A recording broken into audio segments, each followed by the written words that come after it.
subscribe to my channel. வணக்கம். இன்னைக்கு அபிடிவியில் நம்ம பார்க்க போகிறது நெல்லை மாநகராட்சிக்குட்பட்ட 12வது வார்டு பகுதியில் 13 லட்சம் ரூபாய் மதிப்பிலான புதிய ரேஷன் கடை கட்டுமான பணிக்கான பூமி பூஜையை நெல்லை சட்டமன்ற உறுப்பினர் நயினார் நாகேந்திரன் கலந்து கொண்டு துவக்கி வைத்தார். அந்த வீடியோ தான் நம்ம பார்க்க போகிறோம். நெல்லை மாநகராட்சிக்குட்பட்ட 12வது வார்டு உடையார்பட்டி பகுதியில் புதிய ரேஷன் கடை அமைத்து கொடுக்க கோரி பொதுமக்கள் நெல்லை சட்டமன்ற உறுப்பினர் நயினார் நாகேந்திரனிடம் கோரிக்கை விடுத்தனர்.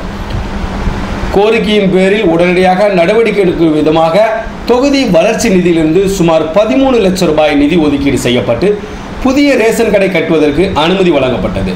இதனைத் தொடர்ந்து இன்று அதற்கான பூமி பூஜை விழா நடைபெற்றது. இந்த விழாவில் நெல்லை சட்டமன்ற உறுப்பினர் நயினார் நாகேந்திரன் கலந்து கொண்டு புதிய ரேஷன் கடை கட்டுமான பணிக்கான பூமி பூஜையை துவக்கி வைத்தார். இந்த நிகழ்ச்சியில் நெல்லை மேயர் ராமகிருஷ்ணன், மாமன்ற உறுப்பினர் கோகுலவாணி சுரேஷ், மாவட்ட திமுக துணை செயலாளர் SV சுரேஷ், மாவட்ட பாஜக தலைவர் முத்து பலவேசம், மாவட்ட செயலாளர் நாகராஜன், மேகநாதன், மாரியப்பன் மற்றும் நெல்லை கோமான், தச்சை மண்டல உதவி கமிஷனர் ஜான்சன், தேவசகாயம் உள்ளிட்ட ஏராளமானோர் இந்த நிகழ்ச்சியில் கலந்து கொண்டனர். பொதுமக்களின் கோரிக்கையை ஏற்று உடனடியாக புதிய ரேஷன் கடை அமைத்து கொடுக்க நடவடிக்கை எடுத்த நெல்லை சட்டமன்ற உறுப்பினர் நயினார் நாகேந்திரனுக்கு அப்பகுதி மக்கள் நெஞ்சார்ந்த மனமார்ந்த நன்றிதனை தெரிவித்தனர்.